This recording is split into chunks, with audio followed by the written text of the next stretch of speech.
जय हिंद दोस्तों, कैसे हो आप सब। आई होप सब अच्छे होंगे। आज अपने BSTC 2026 जिसका नोटिफिकेशन आ चुका है, उसके लिए हम रीजनिंग के सिलेबस के बारे में देखेंगे। रीजनिंग में BSTC में क्या क्या आता है, कैसा लेवल आता है और कितने नंबर की रीजनिंग आती है। जो अभी 12th करेंगे उनके लिए रीजनिंग एक न्यू सब्जेक्ट रहेगा। क्योंकि उन्होंने रीजनिंग को कभी नहीं पढ़ा है। ठीक है, तो आज हम रीजनिंग के बारे में एकदम बेसिक से जानेंगे। रीजनिंग का कंप्लीट सिलेबस क्या है, हिंदी मीडियम के स्टूडेंट्स के लिए और एग्ज़ाम ओरिएंटेड, मतलब जो कि हमारे एग्ज़ाम के अंदर आएगा। देखो BSTC में क्या होता है, ये ना कि BSTC के लेवल की सभी एग्ज़ाम्स के लिए बता रहा हूँ मैं।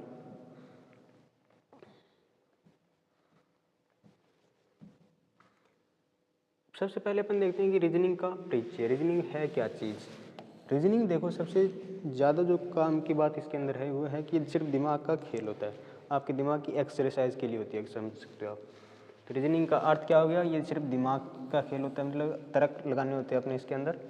BSTC में इसका महत्व क्या है। BSTC के अंदर देखो 150 नंबर की आती है। हाउ टू स्कोर 150 में से 150। आज हम यही देखेंगे कि 150 में से 150 नंबर आप रीजनिंग के अंदर कैसे ला सकते हो, सिर्फ BSTC में। सबसे ईजी सब्जेक्ट होता है और 150 नंबर लाने बहुत ही आसान होते हैं। स्तर क्या रहता है, आसान से एक मध्यम स्तर का रहता है। इसका जो स्तर रहेगा वो आसान से मध्यम स्तर रहेगा, कोई हार्ड लेवल की रीजनिंग नहीं आती है। अब देखते हैं कौन कौन से टॉपिक आते हैं। 150 नंबर की रीजनिंग आती है। देखो BSTC के अंदर जो रीजनिंग आएगी वो 150 नंबर की आएगी। ठीक है, अब इसके अंदर कौन कौन से टॉपिक आते हैं उसके बारे में देखते हैं। ये सारे टॉपिक हैं, एक बार आप इनका स्क्रीनशॉट ले लीजिए। उसके बाद में आपको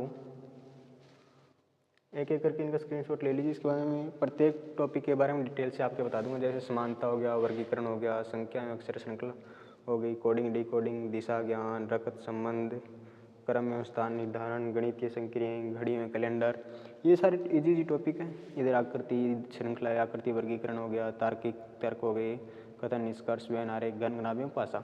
इनके बारे में मैं डिटेल से बताता हूँ। एक एक टॉपिक के बारे में आपको थोड़ा थोड़ा, पूरा डिटेल से तो नहीं बता पाऊँगा, फिर भी कोशिश करते हैं। देखो समानता, समानता के अंदर क्या होगा, इसको बोलते हैं एनालॉजी इंग्लिश में। शब्द से संबंधित, संख्या से संबंधित, अक्षर आकृति से संबंधित समानताएं आती है। ठीक है, आकृति वाली भी इसके साथ में बता रहा हूँ। समानता का मतलब हो गया कोई भी समान चीज़ें अपने को ढूंढनी रहती है। पहले अपने को दो दी रहेंगी, उसके बाद दो जो होगी अपने को ढूंढनी रहेगी। ठीक है, समानता इसमें। उसके बाद में है क्लासिफिकेशन, वर्गीकरण। इसमें क्या, उसमें समानता देख रहे थे, इसमें क्या देखना है, विषम तत्वों को देखना है। ठीक है, मतलब जो अलग है उसको देखना है इसके अंदर। श्रृंखला, श्रृंखला क्या होती है, सीरीज, जो मैथ के अंदर भी आपने देखी जो चलती रहती है उसको बोलते हैं सीरीज, जो समान क्रम में चलती है। संख्या श्रृंखला आ सकती है, अक्षर श्रृंखला आ सकती है। दाएं और बाएं वे अल्फ़ाबेटिक टेस्ट का होता है, लेकिन इसके अंदर ही मान लो आप कि दाएं और बाएं अक्षर बताने, उसके अल्फ़ाबेट के अंदर कि कौन सा अक्षर दाएं है कौन सा अक्षर बाएं है, इस टाइप से। क्या है कोडिंग डिकोडिंग। कोडिंग डिकोडिंग में क्या होता है, कोडिंग डिकोडिंग में कोई भी कोड दिया रहेगा उससे अपने को क्या करना रहेगा, कोई चीज़ को डिकोड करना रहेगा। ठीक है, कोड दिया रहेगा उसे डिकोड करना रहेगा। अक्षर से संबंधित, संख्या से संबंधित आ सकती है। ये सारे नंबर और अल्फ़ाबेट से रिलेटेड होते हैं।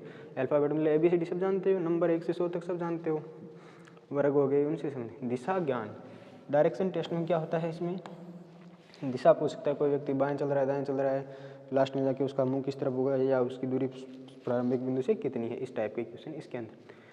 मतलब इजी टॉपिक है सारे के सारे। रकत संबंध, फैमिली वालों से रिलेशन, ब्लड रिलेशन के अंदर फैमिली रिलेशन है, चाचा मामा मामी ये सब रिलेशन होते हैं, उससे संबंधित क्वेश्चन आते हैं। सारे जानते हो, इजी टॉपिक है, समझ में आ जाएंगे अच्छे से। बाकी अपन प्रत्येक टॉपिक का डिटेल्ड वीडियो लेके आएंगे आपके लिए, पूरा रीजनिंग का क्रैश कोर्स फ्री, जिसमें आप रीजनिंग अगर आपने एक बार पढ़ ली तो कोई भी एग्जाम दो वनडे, SSC का हो गया, रेलवे का हो गया, राजस्थान का हो गया, कोई भी सेंट्रल लेवल का एग्जाम हो, तो रीजनिंग अगर एक बार कर ली तो मैं आपको भरोसा दिलाता हूँ कि आपको दोबारा रीजनिंग करनी नहीं पड़ेगी, एकदम समझ में आएगा आपको। जीरो से लेके चलेंगे एकदम एडवांस तक। क्रम एवं स्थान निर्धारण, इसमें पूछेगा ऊंचाई के आधार पर राम उससे ऊंचा है, श्याम उससे ऊंचा है, इस टाइप की सुनाते हैं। उसकी उम्र इतनी है, उसका क्रम कोई लाइन में खड़ा है, इसका क्रम ये है, इस टाइप की सुनाते हैं। उसमें सीटिंग अरेंजमेंट भी आता है। गणितीय संक्रियाएं, जोड़ घटाव गुणा भाग सबको आते हैं। इजी टॉपिक है सारे, बस एक ओवरव्यू दे रहा हूँ आपको। घड़ी में कैलेंडर, इसमें कोई भी वार दे देगा, मतलब कोई तिथि दे देगा, उसको बाहर निकालना हो गया, या कौन सा कैलेंडर है पूरा का पूरा रिपीट होता है। मतलब जैसे 2025 का कैलेंडर है, इसको कितने सालों के बाद अपन दोबारा यूज़ कर सकते हैं। ना दिन चेंज होगा, ना तारीख चेंज होगी, ना वार चेंज होगा, कुछ भी चेंज नहीं होगा, ठीक है। उसके बाद में घन घनाभ पासा, घन के छोटे टुकड़ों में काटना हो गया। पासा हम खेलते ही रहते हैं, 6 नंबर वाले जिसपे 1 से 6 तक लिखे होते हैं, उससे संबंधित क्वेश्चन आते हैं, ठीक है। उसके बाद में अगर देखें तो वेन आरेख बनते हैं, मतलब इस टाइप के, इनको बोलते हैं वेन आरेख बनाना होते हैं, ठीक है। समझा दूंगा आपको अलग से जब इनका वीडियो बनाएंगे, यह वीडियो बड़ा हो जाएगा। कथन एवं निष्कर्ष, तर्क आधारित प्रश्न हो गए। कथन एवं निष्कर्ष में अंदर कोई कथन दे देगा, उससे आपको निष्कर्ष निकालना रहेगा। आकृति आधारित तर्क, समानता, वर्गीकरण, श्रृंखला। आकृति आधारित तर्क में क्या रहेगा, आकृतियों से संबंधित समानता हो गई, वर्गीकरण ने जो श्रृंखला पढ़ ली उस टाइप के। दर्पण एवं जल प्रतिबिंब, कोई भी घड़ी दे दी, उसका दर्पण प्रतिबिंब कैसा बनेगा, या ये जैसे ए है तो ये दर्पण के अंदर कैसा दिखाई देगा, जल के अंदर कैसा दिखाई देगा, उस टाइप के क्वेश्चन आते हैं, ठीक है। अभी देखो परीक्षा सुझाव, अभी आपके परीक्षा में बहुत टाइम है। BSTC जो परीक्षा होगी इसमें अभी तक काफ़ी टाइम पड़ा। अभी नोटिफिकेशन आया है, तब स्टार्ट करोगे आप, बहुत अच्छा रहेगा, क्योंकि आपको पता है मेरिट बहुत जाती है, 600 में से 450 500 नंबर तक मेरिट जाती है। करना क्या है इसके अंदर, देखो अभी टाइम है तो अपन सारे करेंगे, लेकिन सबसे पहले परीक्षा के टाइम क्या करना है आपको, आसान प्रश्नों को पहले करना, जो इजी क्वेश्चन आएंगे उनको क्या करना है, पहले करना है।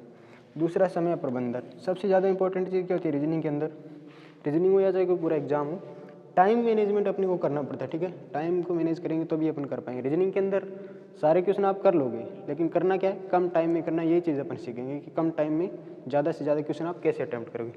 नियमित अभ्यास, देखो सबसे ज़्यादा जरूरी चीज़ ये होती है रेगुलर प्रैक्टिस। रेगुलर प्रैक्टिस का मतलब क्या होगा कि आप नियमित अभ्यास करना रहना जरूरी रहेगा। रीजनिंग के अंदर आपको लग रहा होगा आ रहा है, लेकिन आपको क्या करना रहेगा, उसका अभ्यास नियमित रूप से करता रहना पड़ेगा, ठीक है। तो आज हमने देखा क्या है समरी में, पूरा BSTC रीजनिंग का सिलेबस देख लिया। BSTC नहीं बल्कि SSC के लिए हो गया, रेलवे के लिए हो गया, कोई भी जॉब हो जिसमें रीजनिंग आती है उसके लिए सिलेबस यही रहता है। क्वेश्चन कम ज़्यादा होते रहते हैं, लेवल हार्ड और ईजी होता रहता है। सभी महत्वपूर्ण टॉपिक देख लिए हमने, कौन कौन से टॉपिक हैं। एग्जाम ओरिएंटेड तैयारी कैसे करनी है, मतलब वही चीज़ें पढ़नी है अपने को जो एग्जाम में आ रही हो, बिना फालतू की चीज़ें पढ़ने से क्या फ़ायदा है। तो जो एग्जाम के अंदर आ रहा है उस टाइप वही चीज़ें प्रीवियस ईयर देख करके हम आपको पढ़ाएंगे। पूरा रीजनिंग का कोर्स आपके लिए फ्री रहेगा, कोई भी चार्ज आपसे नहीं लिया जाएगा। यूट्यूब पे इसकी जो PDF क्लासेस होगी वो आपको टेलीग्राम पे या ऐप पे उपलब्ध करवा देंगे। तो यही चीज़ें थी बस। तो thank you, best of luck.